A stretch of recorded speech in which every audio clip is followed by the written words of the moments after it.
Olá, você gosta de artes plásticas? Então fica por aqui que hoje vamos conversar com Marília Vaz. Ela é artista plástica e desenvolve um trabalho super bacana com dependentes químicos. O Rebuliço Cultural começa agora!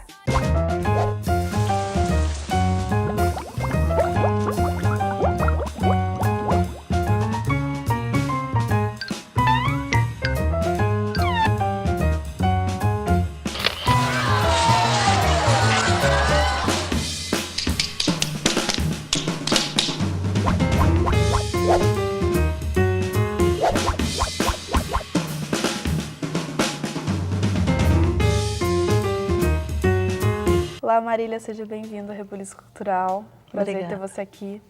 E você podia começar contando pra gente um pouquinho mais sobre você, sobre a sua carreira? Bom, eu sou psicóloga, artista plástica, né?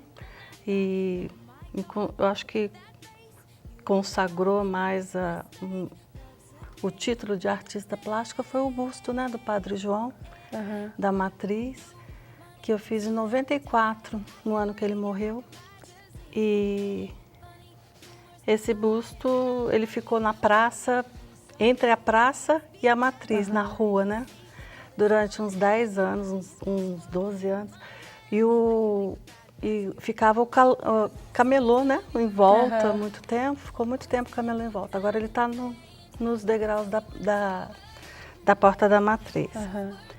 Então, você não é formada como artista plástica. Eu acho que a formação do artista plástico, na minha concepção, é quando você começa a ser reconhecida. Porque no seu caso foi um caminho diferente, foi, né? Não que seja diferente. Dispensável a faculdade, né? Não. É que no seu caso foi um caminho diferente.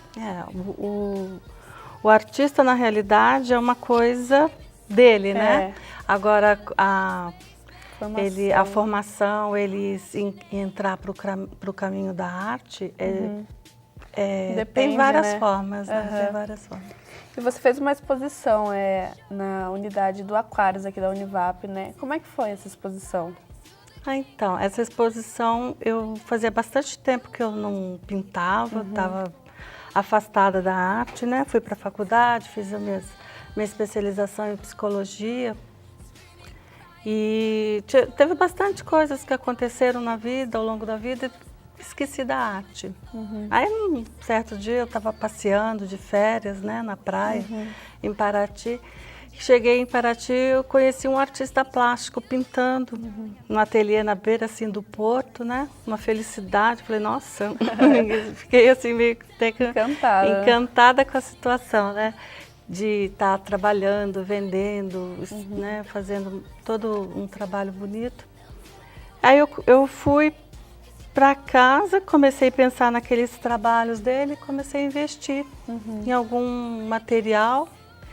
Aí comecei a pintar sobre o couro sintético, né, porque a tela parece para mim que é um trabalho que já vem pronto, é uma arte que já vem pronta, né, industrializada, tudo, e me intimida um pouco. E no couro não, eu comecei a pintar sobre o couro e fiz uns 26 quadros, bastante. Uma inspiração boa, né, e tipo painel bem grande, né, e pedi para colocar lá na Univap e aconteceu a exposição. Ficou boa, ficou bonita, foi bem legal. Você que se dispôs, não foi um convite direto da Univap? A Galeria Univap é em homenagem a Ivone Tessin Vaz, né? Que é minha sogra, a minha ex, que falecida. E eu pensei mesmo em fazer, né, para colocar um trabalho meu lá junto com ela. E a sua sogra, ela também era do meio artístico, assim? Ela sempre me inspirou muito. No busto do Padre João, por exemplo, ela que me inspirou bastante, né? Porque nem escultura eu não fazia na época. Aí eu comecei a esculpir pequenas peças e ela me estimulou muito. Aí na morte do Padre João, como ele tinha um significado muito forte na minha vida, eu resolvi fazer o busto. Aí eu apresentei para as pessoas, o pessoal gostou, tá lá. Ai, que legal. Né? Então, eu penso assim, que a arte é da pessoa, né? Agora, a pessoa reconhecida, é um outro patamar, né? É uma outra história. Sua sogra foi uma fonte de inspiração para você. Você tem outros artistas também que te inspiram, ou até pessoas próximas que te inspiram a pintar ou a fazer esculturas mesmo? Então, eu tenho sim, tem vários artistas que me inspiram, mas na hora de você trabalhar, é bom você ficar, né, na sua criatividade, no seu espaço, assim, porque a inspiração a gente busca o tempo todo, em todo canto, né? Todo tempo você está se inspirando. Mas na hora da produção, assim, eu procuro ficar afastado, para não ficar muito influenciado, né? Porque as influências às vezes contaminam, tem tanta influência, né? Às vezes a gente se contamina um pouco. Mas é um contágio positivo, né? Que a gente tira o que a gente, que a gente faz. Marília, tá muito legal a conversa, mas a gente vai para um rápido intervalo e a gente já volta.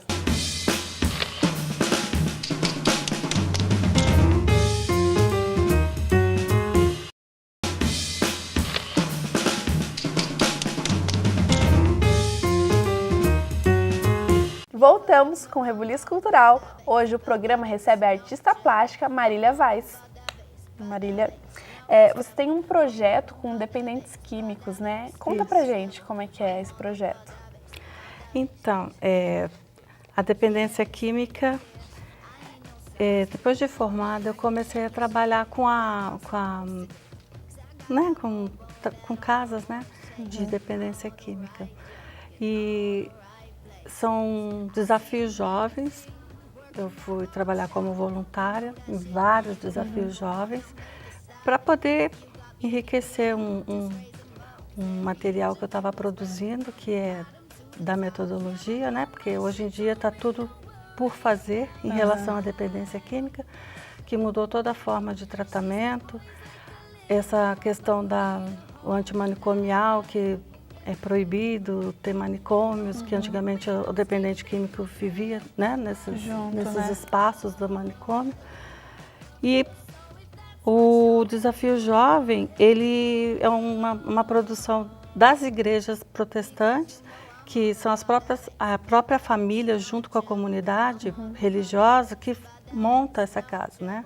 São as mães desesperadas, não tem onde colocar o filho, e elas próprias montam essas casas e faz aquele trabalho de resgate, né, do filho, da Cracolândia. E é um trabalho interessante porque não envolve remédio, é muito estudo bíblico e o terapeuta para entrar é meio difícil até porque ele já tem todo um processo de tratar, né, um processo religioso. E eu consegui entrar em várias casas, participar de vários trabalhos, reconheci bastante coisa importante para o tratamento com eles, junto das comunidades, mas assim, tem bastante coisas que falham, mas tem muita coisa importante também, que os antigos tratamentos hoje em dia, você vivendo hoje o tratamento nessas comunidades, você vê coisas novas que nos antigos não tinha, por exemplo, a questão do cigarro. Eu vejo que eles entram, eles largam a droga, largam o cigarro, largam tudo e vão para o tratamento. Agora, os tratamentos antigos, eles ainda têm aquela questão do cigarro, porque se não tiver o cigarro, eles não vão. É bobagem, eles largam tudo quando eles querem o tratamento. E é interessante que você não precisa estar oferecendo a droga para trazer o sujeito para o tratamento. Ele vai sim, ele abandona sim e dá certo, né? E hoje em dia eu estou trabalhando em algumas casas que para a gente conseguir o apoio do Estado, do governo, é muito difícil, é uma burocracia muito grande, né? Porque tem uma política muito forte em volta de tudo isso. E o público que eu trabalho é um público muito simples, né? Para estar correndo atrás da papelada, tudo. E existe verba, existe tudo isso, né? Que poderia estar sendo investido, mas não se atinge o nível que se precisa, né? Mas no meu trabalho, eu consegui desenvolver uma metodologia junto com eles. Uhum. E tem muita coisa válida que funciona, né? E que deixa o trabalho bem legal. Qual que é essa metodologia que você usa lá? Olha, o mais interessante é que eu já trabalhei em clínicas particulares, né? Que o tratamento vem todo pautado na medicação, né? Que você começa... E eu não me sentia bem, porque parecia que eu estava... Uma coisa artificial, né? É uma legalidade da droga, porque você troca uma pela outra, o sujeito fica vulnerável, não aceita o tratamento, porque enquanto ele está dopado, é difícil tratar. E nessas casas simples, né, de chão batido, de terra, onde eles ficam orando, tudo, tem muita falha, muita falta de tudo, de comida, de conforto, tudo. Mas eu sentia que o tratamento era mais eficaz. Exatamente. Justamente porque eles ouviam. Eles estavam libertos da droga, eles não fumavam, não bebiam e não usavam remédio para segurar. Sim. Então, quer dizer, o tratamento atingia, né, a conversa, o reconhecimento da transformação, né, que tem que fazer uma conversão no sujeito. Você notou bastante, então, avanço com esse tipo de tratamento que você faz, com o pessoal dessas casas, assim, você vê uma diferença maior com os dependentes químicos do que os tratamentos mais convencionais? Olha, tem os prós e os contras, né? Porque o tratamento da dependência química, geralmente, quem busca o tratamento começa com o ideal, sabe? De ajudar, de apoiar, de cuidar. E muitas vezes a gente encontra, tanto de um lado quanto do outro, como o tratamento de clínicas particulares como essas Desafios Jovens Religiosos, o sujeito que está cuidando, ele vem sempre com um quesinho de codependência, né?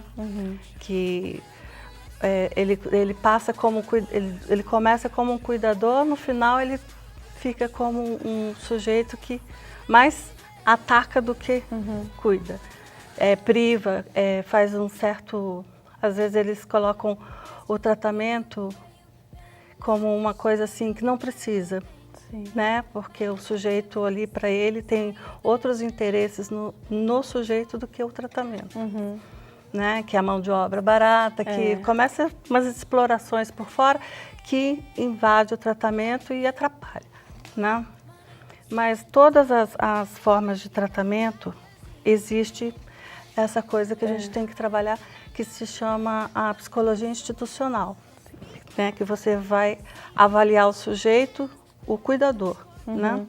E o cuidador, às vezes, dá mais trabalho que o próprio paciente, porque o paciente, a gente quase consegue chegar no tratamento, na cura, mas o cuidador interrompe, interfere, sabota, né? E esses pacientes são na maioria jovens ou são já adultos? Todas as idades, todas as idades. Eu tenho idoso, tenho jovem, tenho... E é o mesmo procedimento para todos eles ou tem alguma diferença? Poderia ter diferença se tivesse investimento na instituição, mas como a instituição é uma coisa que não está sendo mais, né, valorizada enquanto...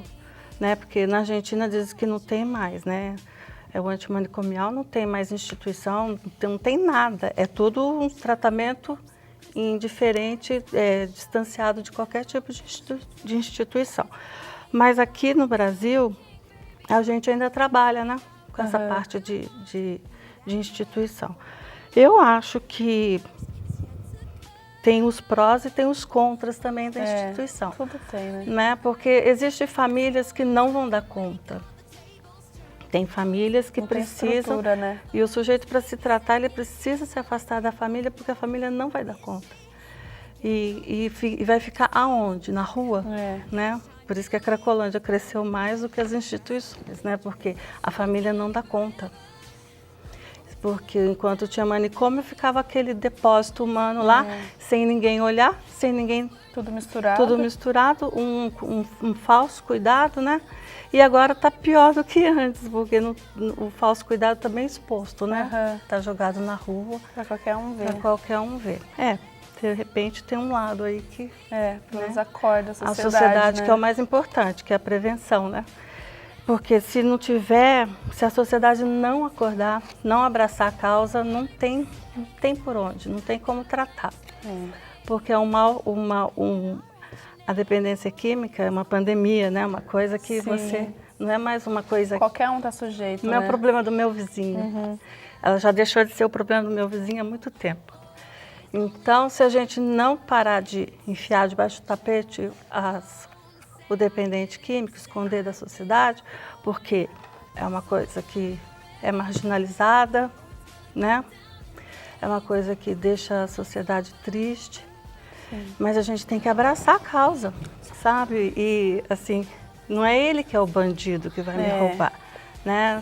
O dependente químico, quando você entra em contato com ele, aquelas características que a sociedade impõe pra gente, que é o bandido, que é o assassino, não sei o quê, você vê que cai tudo por terra, né? É ser humano, né, como a gente. Tem uma dependência. E precisa ser olhada, né? E você também tem um trabalho de corte e costura. São com esses dependentes químicos ou é um outro projeto? O trabalho que eu faço com eles, que eu procuro desenvolver o tratamento dentro da arte-terapia. Que a gente faz tapete, faz crochê, faz um monte de coisa, faz roupa.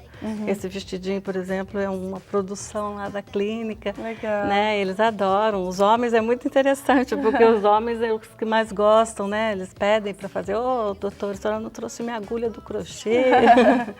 Então, a arte-terapia é muito importante, né? É um trabalho que eles precisam estar com uma laboterapia que seja bem específica, porque eles estão confinados, né? E esses primeiros meses, os 40, esses 2, 3 meses primeiro, eles precisam estar confinados, né? Para fazer a desintoxicação, fazer esse trabalho da psicologia, enxergar como eles estão, né? E se começar um trabalho... Porque eu tenho muita dificuldade com as casas, porque elas querem tirar o sujeito da casa e levar para... fazer essas comunidades, eles precisam de dinheiro e eles usam o próprio paciente para fazer dinheiro lá fora. E é um perigo danado. Aí eles vão vender saquinho, vão fazer isso, vão fazer... E essas coisas atrapalham demais o tratamento. Mas não adianta, porque a verba que eles têm está toda presa, não chega até eles, né? Por exemplo, essas casas, elas poderiam ter uns profissionais legais para estar administrando, um profissional bom para ajudar a montar o projeto, ajudar a legalizar, e poderia investir a verba no profissional que vai ajudar a casa, né, como um funcionário. Que daí foca o trabalho ali, né? Tem tantos cursos de especialização, disso, daquilo bom, que poderia estar investindo no profissional.